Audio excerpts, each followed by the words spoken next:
Hello friends, कैसे हो आप सब लोग। तो आज का जो ये पूरा वीडियो है ये रहने वाला है अपना इंग्लिश के ऊपर। ठीक है, तो इंग्लिश के अंदर अभी मेरे IBPS PO के अंदर 27.50 नंबर आए हैं प्रीलिम्स के अंदर। 2 क्वेश्चन शायद गलत हुए होंगे, 30 किए थे। तो मैं आपको देखो, मैं I am from Hindi medium, तो पूरा का पूरा बेसिक से बताने वाला हूँ कि कैसे, जैसे मेरे स्टार्ट में 2 नंबर भी आए हैं, 2.5 भी आए हैं, 4 भी आए हैं, मतलब कि अलग अलग एग्ज़ाम के अंदर, जैसे IBPS क्लर्क हो गया या PO हो गया या फिर जो भी एग्ज़ाम्स थे, ठीक है, उसके अंदर ये सब चीज़ें इंग्लिश के अंदर मैंने फेस की। तो वहाँ से उठ के वो कहते हैं ना कि स्टार्ट जहाँ से करने के बाद में मैंने जो जो गलतियाँ थी वो कैसे इम्प्रूवमेंट किए, मैं आज आपको पूरा वीडियो डिटेल में बताने वाला हूँ। ये मेरे नोट्स हैं, मैं आपको पहले नोट्स बनाना सिखा देता हूँ, देन मैं आपको बताऊँगा कि कौन से टॉपिक, कौन से मतलब आपको कैसे कैसे करने हैं, वो सारा बताऊँगा। ठीक है, तो जैसे ये पूरा के पूरे पहले थोड़े नोट्स देख लो आप। ये इस पेज के दिखेंगे, इस पेज वाले नहीं दिखेंगे, क्योंकि ये वाला जो पेज है ना ये इधर की साइड स्क्रीन में नहीं आएगा, तो मैं आपको यहाँ पे दिखा देता हूँ थोड़े से। ठीक है, सारे दिखाऊंगा पूरे, इसमें थोड़ा सा ऐसे मान लो 2-3 मिनट इसमें चला जाएगा नोट्स में, बट आपको एक अच्छे से प्रॉपर वे में समझ में आ जाएगा कि आपको बनाना कैसे। तो इंग्लिश को इम्प्रूवमेंट करने का सबसे बेस्ट वे है, वो सारी डिटेल तो मैं आगे बताने वाला हूँ कि पूरा एकदम लिख के बताऊँगा आपको कि ऐसे ऐसे। ये मैं सिर्फ आपको थोड़ा सा एग्जाम्पल वे में बता रहा हूँ कि आपको कैसे करना है। ठीक है, ये सब चीज़ों को, क्योंकि सबसे मुश्किल काम होता है कि इंग्लिश को इम्प्रूवमेंट करना, तो वो मैं पूरा डिटेल आगे पूरा बताने वाला हूँ। आप बस ये वीडियो देख लोगे ना, उसके बाद में वो कहते हैं ना कि आपको कहीं पे जाने की नीड नहीं, आपको समझ में आ जाएगा कि हमें कैसे इम्प्रूवमेंट करना है इंग्लिश को। ठीक है, तो अपन स्टार्ट करते हैं इसके अंदर। जैसे देखो, मैंने एक एरर था, एरर के अंदर जैसे यहाँ कपल के अंदर एरर था, तो ए लगना था, तो मैंने देखा कि ए दर्जन भी होते हैं, स्कोर भी होते हैं, 100 होता है, 1000 होता है, ये सब चीज़ें सॉल्यूशन नीचे, जब भी एरर का सॉल्यूशन करते हैं तो उसके नीचे दी जाती है चीज़ें। ठीक है, तो अपन को क्या करना होता है, इन सब चीज़ों को लिखना होता है, रिवाइज करना होता है। ठीक है, बार बार नीचे, जैसे अभी देखो थोड़ा सा आगे चलते हैं, जैसे ये 2 मैंने वो लिखे हैं, क्या कहते हैं, इसका सिनोनिम्स लिखा है कि भाई ये है, ये मेरे को इसका मीनिंग नहीं पता था एक्चुअल में। स्टार्ट में जो भी मेरे को मिला सामने, जिसका भी मेरे को मीनिंग नहीं पता, तो मैंने सिर्फ लिखा। ठीक है, लिखने के बाद मैंने उसको इंग्लिश में भी लिखा कि इसका क्या मीनिंग हो सकता है, ताकि ऐसा भी कुछ आए तो मेरे को समझ में आ जाए एग्जाम के अंदर। ठीक है, इसके लिए आप गूगल की हेल्प ले सकते हो। जब भी आप क्रेडिबिलिटी लिखो तो उसके बाद में देखो, क्रेडिबिलिटी तो सबको पता है, बट इसका सिनोनिम्स नहीं पता, वो वाली दिक्कत हो जाती है। ठीक है, तो यहाँ पे मोबिलाइजेशन वाला भी लिखा मैंने। यहाँ पे क्या हुआ था, जैसे 4 ऑप्शन में कुछ दिए हुए थे, तो वहीं से ही मैंने ऑप्शन में उठाया जो चीज़ मेरे को नहीं पता थी। ठीक है, तो मैं यहाँ पे लिख लेता हूँ, ये मैंने लिखा था। इस साइड का पेज आपको दिखेगा नहीं, तो मैं इसी साइड के सारे पेज दिखाने वाला हूँ। जैसे ये नॉर्मल सी बात है, लेस और फ्यूअर सबको पता होता है, बट फिर भी मैंने एक अपने जनरल नॉलेज, मतलब कि आपको ध्यान में देने के लिए कि चलो मैं रिवाइज करूँगा तो मेरे दिमाग में रहेगा, तो मैंने ऐसे कर लिया। ये मैंने क्या किया, एरर का ही सारा सॉल्यूशन है, जितना भी ये सब कुछ दे रखा है, ये देखो, ये ऊपर क्वेश्चन लिखता था, नीचे एरर का पूरा अच्छे से सॉल्यूशन लिखता था, और मैं अच्छे से देखता था कि हाँ कैसे। अभी मैं आपको एरर निकालने भी आगे बताऊंगा। ठीक है, पूरा वीडियो देखना पड़ेगा आपको, थोड़ा सा लंबा हो सकता है वीडियो, बट आपको पूरा हेल्प कर देगा। अब जैसे देखो, नीचे यहाँ पे सुपीरियर वगैरह ही दे रखे हैं, इन्फीरियर, सुपीरियर, इसके साथ में टू का यूज़ होता है। तो मैंने क्या किया, जैसे देखो यहाँ पे एरर थी, तो मैंने यहाँ पे देखो पेन से मार्क किया यहाँ पे भी, ताकि मुझे जब भी मैं रिवाइज करूँ तो मेरे को सीधा देन पे चला जाए नज़र, कि मेरे को यहाँ देन नहीं लगाना था, यहाँ पे टू लगाना था, और इसके साथ में जो जो वर्ड यूज़ होने थे मैंने वो लिखे हैं। ठीक है, सेम ऐसे ही आगे हर चीज़ का मैंने यही सॉल्यूशन किया था। सेम ऐसे ही देखो यहाँ पे देखने को मिलेगा आपको कि ये देखो जो भी वर्ड्स होते हैं कि like, with, together, with, along with, इनके साथ में किसका यूज़ होता है, तो ये सारा मैंने पूरा चिट्ठा लिखा है, जो भी लिखा है इसके अंदर। देखो मच, टू मच, ये सारी मैंने एरर की है, देखो आपको सब दिख रहा होगा, इसके अंदर एरर है जितना भी है। ठीक है, ये पूरा का पूरा एरर दिख रहा होगा यहाँ पे आपको, सारा का सारा, कोई भी एक भी क्वेश्चन ऐसा नहीं है जिसके अंदर एरर नहीं है। इस साइड वाले पेज में भी एरर है, जो इधर का आपको पेज नहीं दिख रहा होगा बार बार। तो ये सारी मैंने एरर सोल्व की है, और कुछ नहीं, एरर कहाँ से सोल्व किए वो सब मैं बताने वाला हूँ। थोड़ा सा वैसे ये डिटेल में आपको बताना था, ये ऐसे करके। ठीक है, तो ये यहाँ पे ऐसे करके मैंने पूरे अपने नोट्स बनाता गया। ये सारी की सारी मॉक की एरर, देखो ये मेंस लेवल की आ गई, तो इसके अंदर हर क्वेश्चन का था, तो मैंने हर क्वेश्चन के बारे में एकदम डिटेल के अंदर लिखा है, यहाँ पे भी लिखा है। अब आप कहोगे कि यार ये नोट्स हमें प्रोवाइड करवा दो, पहली बात तो ये आपके कोई काम के नहीं है, क्योंकि इसके अंदर मैंने जो किए हैं वो मेरे को पता है कि इसके, और दूसरी बात ये ऑलमोस्ट 600 पेजेज हैं, तो इनका PDF बनाना इतना पॉसिबल काम नहीं है कि हाँ कोई मेरे घर आके बना सकता है, तो वो अलग बात है। ये सारी चीज़ें थी एरर का। ये यहाँ पे एरर जो भी है मैंने सारी एरर ये सॉल्व की है, कोई भी आपको यहाँ पे कुछ एक्स्ट्रा नहीं दिखने वाला। ठीक है, ये थोड़े गोल्डन रूल्स है 100, ठीक है, तो वो सब लिखे हुए थे 100 गोल्डन रूल्स। तो वो आपको ये वाली चीज़ आपको मिल जाएगी। मैं बताता हूँ कहाँ पे मिलेगी वो भी बताता हूँ आपको। सिर्फ क्या करना है, नॉर्मल गूगल पे लिखना है 100 गोल्डन रूल्स फॉर इंग्लिश, तो इंग्लिश के रूल्स आ जाएंगे, ठीक है।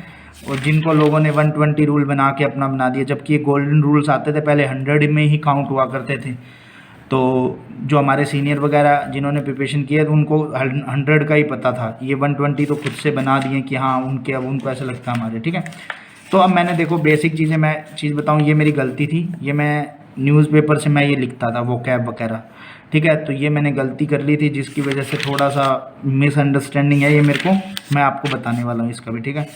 तो ये जो भी एरर थी, देखो अब देखो ये चीज़ें मैंने ये कहाँ से लिखी है मैं ये बताने वाला हूँ। ये वाली चीज़ें मैंने लिखी थी जब अपन मोक देते हैं ना, मोक में सिनोनिम्स आते हैं, ठीक है। तो उसके अंदर, मोक के अंदर जो सिनोनिम्स होते हैं उसके अंदर जब 4 ऑप्शन होते हैं ना, तो उन 4 ऑप्शनों को ही मैंने डिटेल में लिखा है, ठीक है। तो इस चीज़ का आपको ध्यान रखना है। ये मैं नोट्स ख़राब नहीं करना चाहता, इसलिए मैंने थोड़ा सा चलो लिख दिया फिर भी, कि ये मोक के अंदर जो भी सिनोनिम एंटोनिम होते हैं तो मैं उसको लिखता था इसी साइड में, ठीक है। डेली का फिक्स था ये काम करना है, कभी एक भी दिन स्किप नहीं किया। तो अब यहाँ पे ये देखो, यहाँ पे आपको और भी मीनिंग मिलेंगे, ये देखो ये मीनिंग भी मिल गए ना। तो ये सारे के सारे एरर है, देखो थोड़े से मैं आपको नोट्स कैसे करना पड़ेगा। ये देखो ये सारे के सारे उस दिन सिनोनिम एंटोनिम जो भी मिले थे मेरे को, जैसे 3 आए हैं तो उनके तीनों के ऑप्शन के नीचे जो भी थे मैंने सारे के सारे लिख दिए, ठीक है। अब अपन इसको वापस से कर देते हैं वैसे ही जैसे थे ही। तो आपको भी ऐसे नोट्स बनाने हैं, आपको हर चीज़ के जो भी देखो नॉर्मल देखो ये जैसे इंपॉर्टेंट होती है ये सब चीज़ें, तो मैंने इनको सर्किल कर लिया कि हाँ यार ये मेरे को एग्ज़ाम में कभी भी ज़रूरत पड़ सकती है इन सब चीज़ों की, ठीक है। तो ये पूरा नोट्स हैं जो सारे, अब मैं आपको ये तक बताने वाला हूँ कि आपको एक्चुअल में बनाने कैसे हैं, आपको स्टार्ट क्या करना है। तो ये सारे यहाँ पे देखो, ये ख़त्म कर देते हैं अपन। अब अपन वीडियो चलते हैं अपन स्क्रीन पे, ताकि आपको सारा मैं बता सकूँ अच्छे से। तो ये नोट्स ऐसे करके 600-700 पेजेज़ हैं, ठीक है। डेली का इसके अंदर कुछ ना कुछ मतलब कि डिफरेंट है ही, कि कभी ये बना दिया कभी ये बना दिया, जो भी मीनिंग मेरे को मिले हैं मेरे को यहाँ से। अब देखो जैसे आरबीआई का एग्ज़ाम था, उससे पहले मैंने ये थोड़ी सी प्रिपरेशन की थी इंग्लिश को लेके, तो जो भी मेरे को नया चीज़ मिलता था, नया तो क्या, जैसे देखो नॉर्मल सी बात है, हार्डली के बाद में मुझे पता था वैन और बिफोर का यूज़ होता है, फिर भी मैंने इसको वापस लिखा, ठीक है। जितनी बार आप लिखोगे ना, हिंदी मीडियम वालों के लिए मैं आपको ये बताता हूँ, इंग्लिश स्ट्रॉन्ग करने का सबसे बेस्ट चीज़ है कि आपको बार बार रिपीट करनी है चीज़। ये नहीं कि यार ये तो मुझे पता है, नाइदर और आइदर के साथ सब्जेक्ट वो होता है, ऐसा पास वाले सब्जेक्ट का एरर वो निकालते हैं, वर्ब उसी के अनुसार लगाते हैं। तो ये सब चीज़ें रटी हुई हैं, और एक बार बार लिखने से आपको क्या होगा, हर बार कुछ ना कुछ नया सीखने को मिलेगा, ठीक है। तो हमेशा लिखना चाहिए। अब जैसे देखो कि यहाँ पे 1 2 3 वाला रूल लगता है, कि यहाँ पे subject first person, second person, third person वाला, ठीक है। तो ये भी मैंने पीछे पढ़ा हुआ है, बट मेरे को रिपीट में देखो नथिंग बट वाला सबको पता है, मैनी ए के साथ में सिंगुलर वाला लगता है, ये मैंने पीछे भी लिख रखा है, फिर भी मैंने यहाँ पे बार बार रिपीट में डाला, क्योंकि मैं वापिस से तैयारी कर रहा हूँ। तो एक तरह से मेरे को हर बार जीरो समझ के करना है अपने आप को, ठीक है। तो ये वीडियो यहाँ पे करते हैं, ख़त्म नहीं करते हैं, ये नोट्स वाला काम करते हैं यहाँ पे ख़त्म। अब अपन चलते हैं स्क्रीन पे, ताकि अब मैं आपको पूरा एक्सप्लेन करूँ कि आपको पढ़ना क्या चीज़ है, कहाँ से पढ़ना है, सारा सोर्स वगैरह सब कुछ बताऊँगा, ठीक है। तो यहाँ से अपना पूरा स्टार्ट होता है कि पूरी जर्नी बताने वाला हूँ कैसे क्या क्या पढ़ना है, ठीक है। स्टार्ट में तो मैं आपको 3-4 पोर्शन में उनमें मैं डिवाइड कर देता हूँ चीजों को, कि आपको क्या क्या करना है, ठीक है। मैं आपको सीधा बोलूंगा कि पहले द हिंदू न्यूज़पेपर नहीं पढ़ना है, ये लोग हर कोई सजेस्ट कर देते हैं, ठीक है, कि आप एडिटोरियल पढ़ो, ये पढ़ो। तो मैं आपको सीधा सजेस्ट नहीं करूंगा इसको। पता है क्या होता है, जो हिंदी मीडियम से है या फिर थोड़ा बहुत इंग्लिश में वीक है, जो इंग्लिश मीडियम का भी हो, ठीक है, उनके लिए डायरेक्ट यहाँ पे पहुंचना ऐसे मान लो कि हवा में तीर मारना है।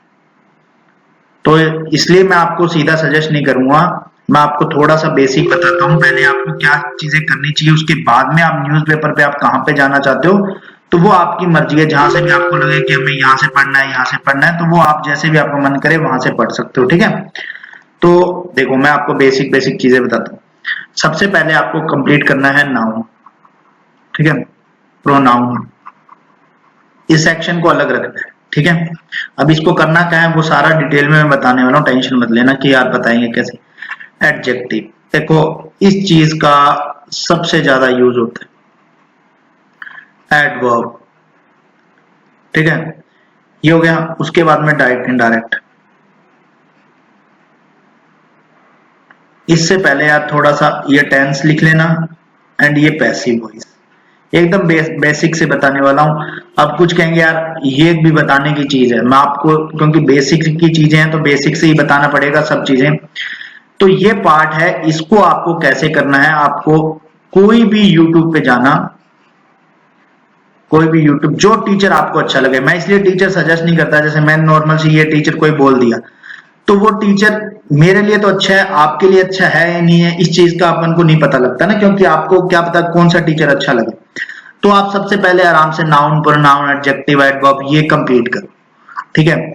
जब ये कंप्लीट कर लोगे ना तो एरर में क्या हो जाएगा, जैसे ये 4 पार्ट की एरर है, ये भी आगे बताने वाला हूँ इस पार्ट को कैसे सॉल्व करेंगे। तो आपको एक एक्चुअल में पता लग जाएगा कि ये सब्जेक्ट है तो इसकी वर्ब यहाँ पे, ठीक है। यदि क्या होता है कि अब अपन को यही नहीं पता कि यार सब्जेक्ट क्या चीज है, अपन स्टार्ट कर रहे हैं वन से टाइम, तो अब यही नहीं पता कि यार ए टाइम सब्जेक्ट है या वंस है ये सब्जेक्ट है, तो ये चीज नहीं पता लगता, ठीक है।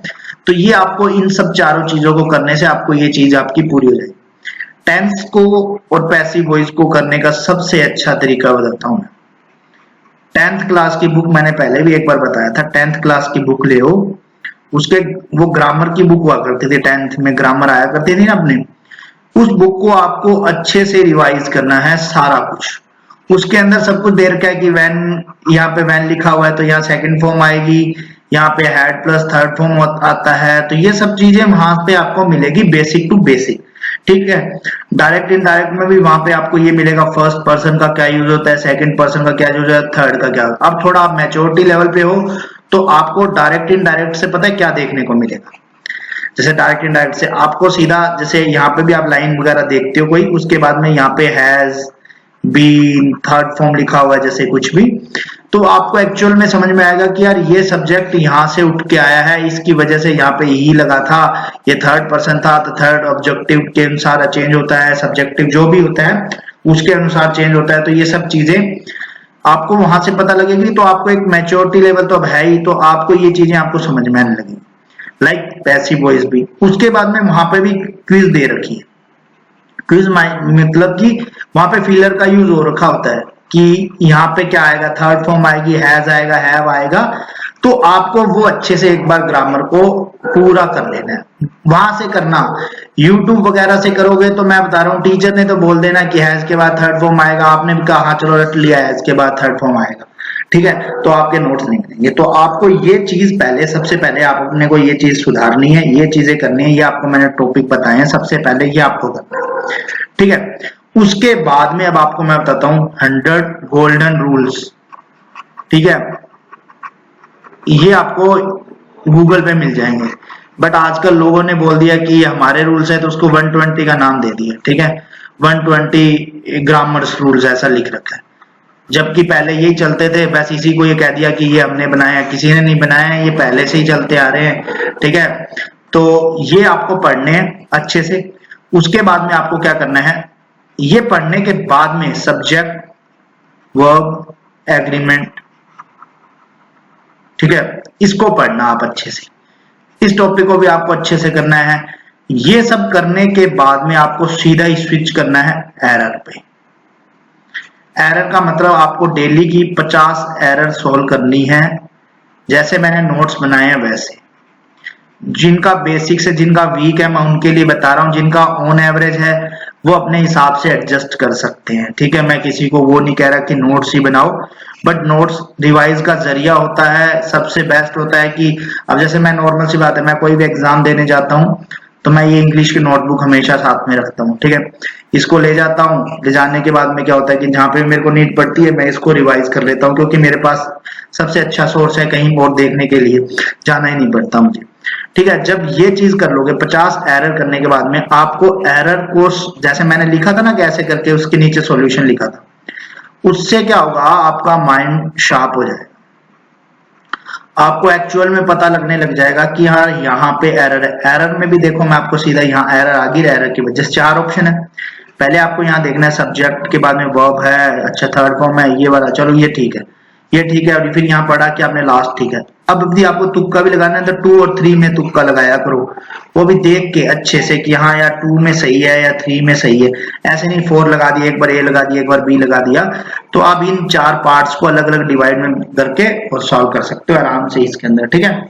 तो ये आपकी 2 चीजें हो चुकी है, मैंने जो बताया है। पहला अपन ने पूरा वही टेंस वगैरह सारे कुछ बताया था, उसके बाद में ये दो चीजें करनी है प्लस एरर करनी, ठीक है। अब बात आती है न्यूज़पेपर की, कि न्यूज़पेपर आपकी कैसे हेल्प करेगा, ठीक है। मैं भी आपको वोकैब का भी बताने वाला हूं, पहले ये सुन लो पूरा। न्यूज़पेपर में मैं आपको सीधा सीधा सजेस्ट करता हूं कि आप इकोनॉमिक्स टाइम पढ़ो। उसका रीजन पता है क्या है?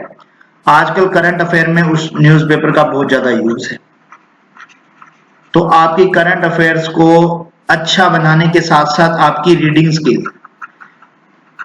देखो इंग्लिश को डेली ना पढ़ो बट रीडिंग करना जरूरी है। रीडिंग से क्या होता है कि आपका एक कंटिन्यूटी बनी रहती है, ठीक है। उसको सॉल्व करने के लिए आराम से आप इजीली देख सकते हो हर चीज को, जी समझने की आपकी क्षमता बढ़ जाती है, ठीक है। एकदम पूरा थॉट प्रोसेस अच्छा हो जाता है उससे, कि हाँ ऐसे करके अपन को समझना है, ठीक है। तो वो सब चीजें आपको डेली न्यूज़पेपर इसलिए पढ़ना है, ठीक है। उसका आपका 2 फायदा होगा, एक इकोनॉमिक्स टाइम पढ़ने से आपको करंट अफेयर भी याद हो जाएगा, प्लस में आपका रीडिंग भी। रीडिंग इसलिए जरूरी है क्योंकि डेली पढ़ोगे ना तो आपको एक टच में रहोगे और आपको थोड़ा बहुत पता लगता रहेगा, ठीक है। अब इसके साथ में आता है वोकैब। अब देखो वोकैब पे बहुत ज्यादा बोलते हैं एडिटोरियल पढ़ो, ये पढ़ो, वो पढ़ो। बाद में एडिटोरियल में से मैं सीधा बताता हूँ, एडिटोरियल की एक भी वोकैब एग्जाम में नहीं आती। एग्जाम में कहां पे अपन को कहां पे नीड होती है? एंटोनियम सिनोनियम में, वहां आता नहीं है। तो मेरा जो पर्सनल एक्सपीरियंस है, जो भी मैंने अभी तक एग्जाम दिए हैं उसके अंदर मुझे जो एंटोनियम सिनोनियम्स मिले हैं वो कहां से मिले हैं वो मैं आपको सीधा सीधा बताता हूं। मैं मॉक जो देता हूं, मॉक देने के बाद में जैसे वहां पे सिनोनिम्स लिखा हुआ है, सिनोनिम्स जैसे कोई भी लिखा, ब्यूटीफुल लिखा ऐसे वर्ड, ठीक है। अब ब्यूटीफुल के 4 सिनोनिम्स में से एक होगा, तो मैं क्या करता हूं, ये वाला जो इसका आंसर है चलो ये लगा दिया, इसको तो मैंने इसके आगे लिख दिया। मैं जरूर लिखता हूं, उसको लिखता जरूर हूं उस वोकैब को। अब जो ये नीचे के जो 3 वर्ड है इनको भी मैं एज ए वोकैब यूज करता हूं।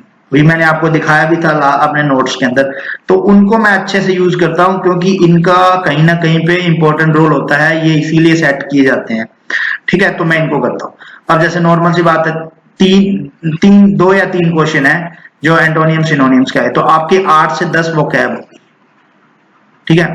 अब उसके बावजूद भी आपको कुछ नहीं आता, मूक में जैसे मैं बताता हूं, आपने आरसी रीड किया, आरसी का भी आगे बात करेंगे, तो जैसे रीड किया, आरसी में आपको वर्ड नहीं आते तो वो 4 वहीं पे ही लिख लो, उसका बहुत ज्यादा बेनिफिट हो जाएगा, ठीक है। पूरा भरो मत कि 20-25 वोकैब लिख ली, वो याद नहीं। नॉर्मल आप 8 से 10 वर्ड याद रखो और यही सफिशिएंट है। जो ये बता रहा हूं ना, ये वोकैब ये वाले जो नीचे तीनों के एंटोनियम के नीचे ऑप्शन में दी जाते हैं, तो आप वो ज्यादा से ज्यादा पढ़ो, ठीक है। उस पे आपको उसका फायदा होगा। अब मैं बात करता हूँ आरसी की। आरसी को सोल्व कैसे करना है? आरसी को सोल्व करने के तरीके बताता हूं। एक तो देखो क्वेश्चन को रीड करके उस पैराग्राफ को पढ़ना है, ठीक है। और अब क्या करना है, क्वेश्चन या फिर आप बाद में करो, या तो आप पहले पढ़ लो। मैं जो करता हूं वो मैं बताता हूं। मैं क्या करता हूं, पहले आरसी को पढ़ लेता हूं एक बार के लिए। आरसी को पढ़ने के बाद में मैं क्वेश्चन को देखता हूं, ठीक है। देन मैं उस पैराग्राफ पे वापिस आता हूं। कुछ क्या करते हैं, पहले क्वेश्चन पढ़ लेंगे, देन वो पैराग्राफ में वो आंसर ढूंढेंगे। आपको प्रीलिम्स में तो मिल जाएंगे बट मेंस में ऐसा नहीं होता है, ये आपको सीधा सीधा बता देता हूं। तो इसलिए आदत ही वो डालो जो मेंस लेवल में आपके काम आए, ठीक है। तो आप आरसी ऐसे पढ़ सकते हो। आरसी के लिए अब आप कहोगे कि न्यूज़पेपर पढ़ना जरूरी है। न्यूज़पेपर आप नॉर्मल पढ़ रहे हो, अच्छी बात है, ठीक है। आरसी के लिए आपको डेली का एक मॉक लगाना है, डेली मॉक लगाना है एक। अब जैसे कुछ कहते हैं कि यार हमारे मॉक खत्म हो जाएंगे, तो मैं आपको एक नॉर्मल सा बताता हूं। मॉक के अंदर आईटी ऑफिसर के मॉक दिए होते हैं जो कोई यूज नहीं करता है। एसओ के सारे मॉक दिए होते हैं, तो उसके अंदर इंग्लिश होती है, इंग्लिश के अंदर आरसी आता ही आता है, तो आप वो भी यूज कर सकते हो एज ए अपनी प्रिपरेशन के लिए, ठीक है। वो भी अच्छे मॉक्स होते हैं, मतलब वो सारे आरसी अच्छे होते हैं। तो आप आरसी को जितना भी मैं बता रहा हूं आप मॉक से करने की ट्राई करो, ठीक है। ऐसे मत सोचो कि यार हमारे 7 में से 7 सही होने चाहिए, आपके स्टार्ट में 0 भी सही होंगे 7 में से, ठीक है। एक टाइम आएगा जब 2 सही होंगे, 3 सही होंगे, आपको ये, चलो मैं आगे मूक में बताऊंगा ये सारी चीजें, ठीक है। आरसी होगा, सारा कुछ होगा। अब देखो, अब मैं आपको एक चीज और बताता हूँ। सबसे इजी टॉपिक होते हैं इंग्लिश के अंदर वर्ड रिप्लेसमेंट, ठीक है। वर्ड रिप्लेसमेंट होता है, उसके बाद में होता है वर्ड स्वैपिंग, इसको ही बोल लो एक तरह से वर्ड स्वैपिंग, ठीक है।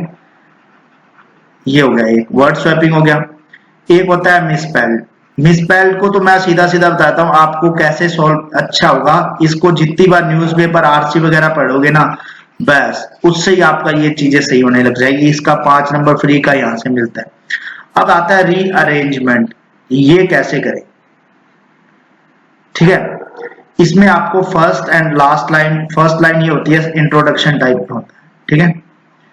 और लास्ट लाइन में आपको हिंट दे देता हूँ, कंक्लूजन होता है। कभी मैं ये आपको सोल्व करके दिखाऊंगा, ठीक है। बीच की लाइन फर्स्ट लाइन का ही, जो सेकंड लाइन होती है वो फर्स्ट लाइन को ही कॉन्ट्राडिक्ट करती होती आती है कि इसी का ही कुछ सब्जेक्ट होगा या कुछ ऑब्जेक्ट होगा जो यहाँ पे सब्जेक्ट या वर्ब की तरह काम करेगा, वर्ब सॉरी ऑब्जेक्ट की तरह काम करेगा, ठीक है। तो ये यहाँ पे होगा। अब मैं आपको बताता हूँ प्रैक्टिस कैसे करनी है एक्चुअल में, जो मेंस के लिए मतलब आपको प्री पास करवाई, क्योंकि ये सब चीजें तो सब बता देंगे कि ऐसे ऐसे होता है, ऐसे ऐसे कर लो, ठीक है। आपको प्रैक्टिस कैसे करनी है, आपको प्रैक्टिस के लिए कोई टीचर को फॉलो नहीं करना है, क्योंकि वो आपको बताएगा कि ये एरर होता है और आपने सीख लिया हाँ ये एरर होता है, बट जब आप सॉल्व करोगे तो वो आपसे एरर सॉल्व नहीं होगा। इसलिए प्रैक्टिस आपको सबसे पहले आपको एक मॉक लेना है, ठीक है। मॉक में करना क्या है, जैसे आपने आज फर्स्ट एक मॉक लगाया, उस मॉक को करने से पहले आपको ये काम कर लेने हैं ये वाले चीज के, कि एक बार आपको लगभग आपने 200 से 250 एरर सॉल्व कर लेना। और वो एरर कैसे सॉल्व करोगे, आपको गूगल आपकी हेल्प करेगा इसके लिए। गूगल में लिखना बैंक एग्जाम एरर क्वेश्चन, ठीक है, ऐसे करके लिख देना। तो एरर के जितने भी क्वेश्चन होंगे उसकी पीडीएफ आती रहेगी, उसको सॉल्व करके 200 250 एरर, ठीक है। अब स्टार्ट क्या होता है, कुछ लोग आरसी से स्टार्ट करते हैं। आरसी से मत स्टार्ट किया करो, आरसी के लिए हमेशा टाइम बचाया करो लास्ट में 8 से 10 मिनट, ठीक है। आपको स्टार्ट में क्या होता है कि आपको सबसे पहले पता है वर्ड रिप्लेसमेंट ये पढ़ना होता है, ठीक है। एरर करो सॉल्व, जितनी आप मॉक के अंदर एरर सॉल्व करोगे ना उतना आपका फायदा होने वाला है। मैं आपको पहले ही बताने वाला हूँ, जितने मॉक लगाओगे जितनी एरर सॉल्व करोगे, ठीक है। और एरर के लिए आपको सीधा सीधा ऐप का भी यूज कर सकते हो। ऐप बता सकता हूँ मैं, अड्डा की ऐप मेरे को सबसे बेस्ट लगती है, ठीक है। और उसके बाद में आप प्रैक्टिस मॉक, ऑलीबोर्ड, ये दोनों भी लगा सकते हो, ये भी अच्छे हैं। ऑलीबोर्ड को तो स्टैंडर्ड हाई लेवल का आप समझ सकते हो, मेंस लेवल के लिए ऑलीबोर्ड सबसे बेस्ट मानता हूं मैं अपने हिसाब से, ठीक है। तो इनकी भी आप लगा सकते हो। अब आपको करना क्या है एक्चुअल में, लास्ट में जो मैं थोड़ा सा और बताता हूं कि आपको प्रिपरेशन के लिए ये सब चीजों को देखो। जैसे आपने मॉक दिया, मॉक में आपको 9 ही क्वेश्चन आते हैं, तो आपको उसको 20 पे नहीं लेके जाना है। स्टार्ट में आपको 9 क्वेश्चन ऐसे ढूंढने हैं जिन पे आप 99% श्योर हो। तो आपका ऐसे हो जाएगा 7 नंबर आएंगे 9 में से, मतलब कि 2 मतलब 7 सही होंगे 2 गलत होंगे। तो आपको इसको एज ए इम्प्रूवमेंट लेना है, ये नहीं लेना कि सर मेरे एसबीआई में अभी तो 72 बन रहे, इंग्लिश में मेरे 9 आ रहे। नहीं, आपको एज ए इम्प्रूवमेंट देखो कि आपके पहले इंग्लिश में नंबर आ रहे थे 4 से 5, अब आ रहे हैं आपके 7 से 8, ठीक है। तो आप मॉक को एज ए इम्प्रूवमेंट के लिए वर्क किया करो। ये नहीं कि मेरे मॉक में इतने नंबर आ रहे हैं, क्या मेरा प्री पास होगा या नहीं होगा। मॉक होता ही आपको इम्प्रूवमेंट के लिए, ठीक है। तो आपको इम्प्रूवमेंट करनी है अपनी अच्छे से, तो आपको यही चीज अपनानी पड़ेगी कि आपको मॉक को एज ए इम्प्रूवमेंट लेना है। और देखो उसके मॉक के आरसी मत सोल्व करना एक बार के लिए, मैं पहले ही बता रहा हूं। जो नया नया स्टार्ट कर रहे हैं, मतलब नया नया मतलब कि जो इंग्लिश को इम्प्रूवमेंट करना चाहते हैं, उनको मैं बोलूंगा आरसी मत सोल्व करना, आरसी और क्लोज टेस्ट इसको छोड़ के पेपर के अंदर 20 क्वेश्चन होंगे, उनको आप सोल्व करना। आपका कॉन्फिडेंस बिल्डअप करने के लिए आपने 8 किए, कभी 11 किए, कभी 12 किए, तुक्का मत लगाओ एक बार के लिए। एक बार के लिए आरसी छोड़ दो। अब कहेंगे कि आरसी कब करें, आरसी तब करने हैं जब आपने ऑलमोस्ट 10 मॉक दे लिए होंगे, तो अब डेली का एक आरसी वहीं से ही उठाना है, उसको अच्छे से समझना है। समझ में देखो आएगा नहीं पहली बार में, स्टार्ट में वो न्यूज़पेपर की रीडिंग जैसे जैसे करते जाओगे आपकी स्किल अच्छी होती जाएगी, ठीक है। अब कुछ कहेंगे इकोनॉमिक्स टाइम मेरे को अच्छा नहीं लगता है, तो मैं आपको टाइम्स ऑफ इंडिया सजेस्ट कर दूंगा। मैं द हिंदू इसलिए नहीं कर रहा क्योंकि वो लेवल हाई है, इसीलिए मैं सजेस्ट नहीं कर रहा। बाकी कोई दिक्कत नहीं है, द हिंदू पढ़ना चाहे तो द हिंदू भी पढ़ सकता है, ठीक है। अब एक चीज और बता देता हूँ लास्ट में, फिर अपन वीडियो को एंड करेंगे। देखो अब आपने जैसे मोक है, अब मोक लगा लिया, 1 2 1 से लेकर 10 तक मोक हो गए। यदि आपने नोट्स नहीं बनाए, आपने जो एरर सॉल्व की है, आपको कैसे पता रहे, रिवाइज कैसे करोगे आप? नोट्स बनाने का सबसे बेस्ट रीजन यही है, इसीलिए मैं नोट्स बनाता हूँ। अभी मैंने दिखाया था ना नोट्स बनाने का रीजन ये है कि एरर वहां पे अब पता लग जाती है, अपन नोट से रिवाइज कर लेते हैं कि हाँ यार ये वाली एरर थी, ठीक है। अब जैसे देखो कुछ प्रीपोजिशंस होते हैं, इनको भी आपको पढ़ना है, ठीक है। कुछ देखो मैं बताता हूँ, फ्रेजल वर्ब बहुत कम आते हैं, बट फिर भी जो आपको मॉक के अंदर मिले फ्रेजल वर्ब्स, इडियम्स, तो आप जो मॉक के अंदर मिले उसको एज ए नोट्स की तरह यूज कर सकते हो, नोट्स में बना लिया, ठीक है।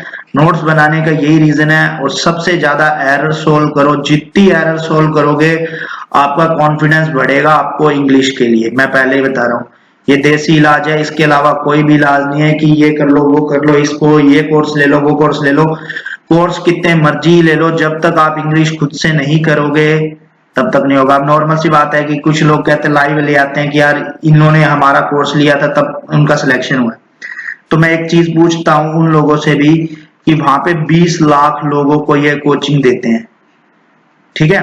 20 लाख लोगों को ये ऑनलाइन पढ़ाते हैं, जब भी जहां पे भी पढ़ाते हैं पूरे साल में। फिर ये सिर्फ 5 या 4 या 5 ही लोगों को क्यों लाते हैं? बाकी लोग कहाँ हैं? उनका सिलेक्शन आपकी वजह से क्यों नहीं हुआ? फिर जिनका हो गया उनको तो अच्छा हमारा कोर्स लिया था ना आपका, इसके लिए हेल्प हुई आपकी, इसलिए ऐसा कुछ नहीं है। मैं आपको सीधा सीधा बताता हूँ, ये फंडा है मॉक पे। जिसका पेपर पास हो गया उसको तो ये फोटो पे ले आते हैं, जिनका नहीं होता उनसे ये पूछते भी नहीं है कि यार आज अब हम आपकी क्या हेल्प करें। इनका तो वो वाली बात है, कोर्स पूरा तो आपका काम नक्की, आपको नहीं जानते। तो इसलिए आपको एक चीज का करना है, जब तक इंग्लिश आपका पेपर नहीं है तब तक आपको इंग्लिश के अंदर आपको एक चीज करनी है, डेली आपको एक मॉक लगाना है, ठीक है। डेली आपको एक मॉक लगाना है, प्लस इंग्लिश को आपको 3 से 4 आवर का टाइम देना है। अब मैं आपको थोड़ा सा बता देता हूँ, इंग्लिश को रात में मत पढ़ना, उसका एक रीजन बताता हूँ। तब तक अपना कहते हैं ना कि बॉडी के अंदर से पूरा स्टेमिना वगैरह सब कुछ, मतलब स्ट्रेस एकदम पूरा बॉडी थक चुकी होती है, वो फ्रेश फील नहीं होता। तो मैं आपको हमेशा ही एक चीज का सजेस्ट करता हूँ, पहले भी करता हूँ, या तो जीके सुबह पढ़ लो या इंग्लिश सुबह पढ़ लो, आपका माइंड बहुत अच्छे से वर्क करेगा। देखो स्टार्ट हमेशा हार्ड होती है, बाद में सब कुछ इजी होगा, ठीक है। तो आई होप आपको पता लगा होगा कि कैसे कैसे पढ़ना है, मैंने आपको बता दिया है। मेरा डेली का शेड्यूल मैं थोड़ा सा और बता देता हूँ ताकि आपको लग जाए, ठीक है। तो मैं क्या करता हूँ, स्टार्ट करता हूँ मैं जीके से, ठीक है। जीके 2-3 आवर्स पढ़ ली, जितनी देर में याद हो जाती है। ऐसा नहीं है कि मेरा ये मतलब वो कहते हैं टू डू लिस्ट कुछ नहीं है मेरा, बस मेरे को हाँ आज का मेरा जीके जब याद हो जाएगा, ठीक है, उसके बाद में थोड़ा सा रेस्ट है, उसके बाद में इंग्लिश कर लेता हूँ, क्योंकि मेरे को उसी टाइम में, क्योंकि मैंने न्यूज़पेपर भी पढ़ लूंगा, तो न्यूज़पेपर पढ़ते ही मेरा क्या हो जाएगा कि ये चीज पर इंग्लिश का भी revise type, sorry current affair का भी रिवाइज हो जाएगा, ठीक है। तो मैं इसलिए यहाँ पे न्यूज़पेपर एक बार के लिए पढ़ लेता हूँ, ठीक है। उसके बाद में मेरा नॉर्मल सा है कि भाई मेरे को दोपहर में सबसे बेस्ट चीज लगती है, नींद का टाइम होता है दोपहर में, नींद नहीं लेने के लिए इससे अच्छा सबसे बेस्ट काम है मैथ सोल्व करो।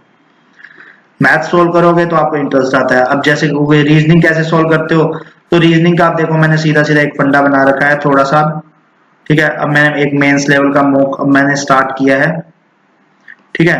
तो मैं मॉक को पार्ट में डिवाइड कर रखा है कि मैं पूरा मॉक एक साथ नहीं दे रहा एक बार के लिए मेंस का। मैं क्या करता हूँ, जब मैं इंग्लिश सॉल्व करता हूँ तो मैं क्या करता हूँ, उस टाइम पे मैं इसका दे देता हूँ मॉक, ठीक है, इंग्लिश स्टार्ट करते वक्त में कि भाई वो मॉक देता हूँ, फिर रिज्यूम पे डाल देता हूँ मॉक को। देन जैसे ही मैं मैथ सोल्व करने लगता हूँ, चलो फिर मैं कहता हूँ कि चलो मैं मैथ का पहले एक बार मॉक दे लेता हूँ। मुझे पता है कि 2 या 3 डीआई बनती है, मुश्किल से कभी कभी 2 भी बनती है, मैं डीआई बनाता हूँ, बाकी अर्थमेटिक एक बार के लिए छोड़ रखे हैं। उसका एक रीजन है कि मैं अर्थमेटिक लास्ट में सारे के एक साथ में कोई 2 या 3 दिन में सारे जितने ही मॉक होंगे मेरा 20, 25, 30 जितने भी मेंस के मॉक होंगे मैं सारे के सारे मॉक के एक साथ अर्थमेटिक कर दूंगा टॉपिक वाइज। जैसे मैं बताता हूँ मिक्सचर एलिगेशन स्टार्ट किया तो मैं सारे मॉक के मिक्सचर एलिगेशन कर दूंगा, ठीक है। तो ये है मेरा बेसिक सा फंडा। उसके बाद में अब रीजनिंग बचती है। रीजनिंग के लिए मैं क्या करता हूँ, डायरेक्ट सिर्फ वही मेंस की पजल्स और प्रीलिम्स का मैं बता रहा हूँ। अभी प्रीलिम्स की अपन को नीड नहीं है, तो मैं भी प्रीलिम्स के लिए कुछ नहीं पढ़ रहा, सिर्फ बाद में जब पढ़ेंगे तो पढ़ेंगे, ठीक है। तो ये मेरा पूरे दिन का डेली का शेड्यूल है। बाकी आपको कोई भी दिक्कत हो तो उसके लिए मैम ने आपको बता रखा है कि क्या करना है आपको, सीधा सिंपल सा काम है आपको। मैं उसके दोनों के लिंक दे देता हूँ, इंस्टाग्राम पे आप मैसेज कर सकते हो, खूब मैसेज करते हैं मेरे को लोग डेली, मेरे को कोई दिक्कत नहीं है, मैं सबके रिप्लाई करता हूँ। सबको बताया जो मेरे से जुड़ चुके हैं, जिन्होंने मतलब कि रिप्लाई मैसेज किए। इंस्टाग्राम का लिंक दे रहा हूँ नीचे, सेम नेम से है, यदि आपको कहीं पे भी ढूंढना है जीके फॉर बैंकिंग, ठीक है। वही एक्चुअल में रियलिटी में यूट्यूब तो बाद में आया था, ये पेज इसी के सामने इंस्टाग्राम का पेज था जहाँ पे ये करंट अफेयर का है, ठीक है। मेरे को इसका बड़ा शौक हुआ करता था।